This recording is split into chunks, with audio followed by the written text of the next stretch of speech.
Hello, मैं हूं summer. दिन भर की खास खबरों में आपका स्वागत है। सबसे पहले जानते हैं आज की न्यूज हेडलाइंस। दिल्ली में 9 साल की मासूम की रेप के बाद हत्या, सूटकेस में खून से लथपथ मिली बच्ची। बकरीद पर बुजुर्ग ने खुद की ही दे दी कुर्बानी। अमेरिका के लॉस एंजलिस में प्रदर्शन, एक गिरफ्तार और कई हिरासत में। मणिपुर में फिर बढ़ा तनाव, 5 जिलों में इंटरनेट सेवा बंद। और अंत में जानेंगे एग्रो टेररिज्म क्या है, जिसके आरोप में अमेरिका ने चीन के नागरिक को किया है गिरफ्तार। चलिए जानते हैं खबरें अब विस्तार से। राजधानी दिल्ली एक बार फिर शर्मसार हुई। यहाँ 9 साल की एक मासूम बच्ची खून से लथपथ सूटकेस में मिली।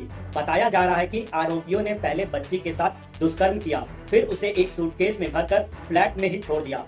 जब इसकी सूचना परिजनों को मिली तो उन्होंने घायल बच्ची को अस्पताल में भर्ती कराया, जहां डॉक्टरों ने उसे मृत घोषित कर दिया। अस्पताल में इलाज कर रहे डॉक्टर ने बताया कि बच्ची के चेहरे पर चोट के निशान हैं। पुलिस ने मामले की गंभीरता को समझते हुए बच्ची के शव को गुरु तेग बहादुर अस्पताल की मॉर्चरी में सुरक्षित रखवा दिया है।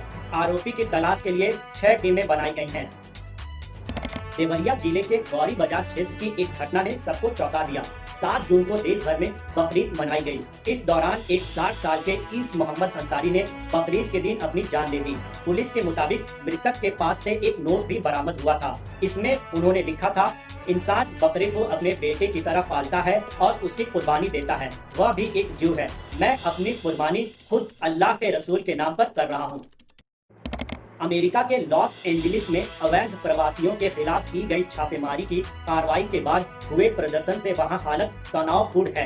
फिलहाल एक व्यक्ति को गिरफ्तार कर लिया गया है और कई लोगों को पूछताछ के लिए हिरासत में लिया गया है। इस दौरान एक हुंडई कार को जला दिया गया, जबकि एक स्थानीय मॉल में लगी आग को तुरंत बुझाया गया, जिसके बाद पुलिस ने भीड़ को हटाने के लिए आंसू गैस के गोले चलाए और लाठियों का इस्तेमाल किया। इस मामले में अब तक 118 लोगों की गिरफ्तारी हो चुकी है। इस विरोध प्रदर्शन को रोकने के लिए अमेरिकी राष्ट्रपति डोनाल्ड ट्रंप ने नेशनल गार्ड्स के 2000 जवानों की तैनाती का आदेश दिया है। मणिपुर की राजधानी इम्फाल के कुछ हिस्सों में शनिवार को विरोध प्रदर्शन हुए, जिसके बाद राज्य के 5 जिलों में अगले 5 दिनों के लिए इंटरनेट सेवा बंद कर दी गई है। साथ ही पुलिस ने 4 जिलों में धारा 163 लागू कर सार्वजनिक जगहों पर लोगों के जुटने और प्रदर्शन करने पर रोक लगा दी है। वहीं एक जिले में कर्फ्यू लगाया गया है। प्रदर्शनकारियों के आगजनी करने की भी खबरें हैं। शनिवार रात मैतेई संगठन के एक नेता कानन सिंह को हिरासत में लेने की खबरें आई, जिसके बाद यहां विरोध प्रदर्शन शुरू हुआ। कानन सिंह का नाम राज्य के एडिशनल एसपी अमित के घर पर हमला करने के मामले में सामने आया था। उनके खिलाफ कई गंभीर मामले दर्ज हैं। फरवरी 2024 में उन्हें एक सरकारी अधिकारी के अपहरण के मामले में मुख्य संदिग्ध बताया गया था।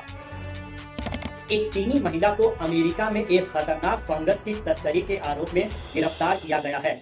इस फंगस से हेड ब्लाइंड नामक बीमारी होती है। यह फंगस गेहूं, जौ, मक्का और चावल में पाई जाती है।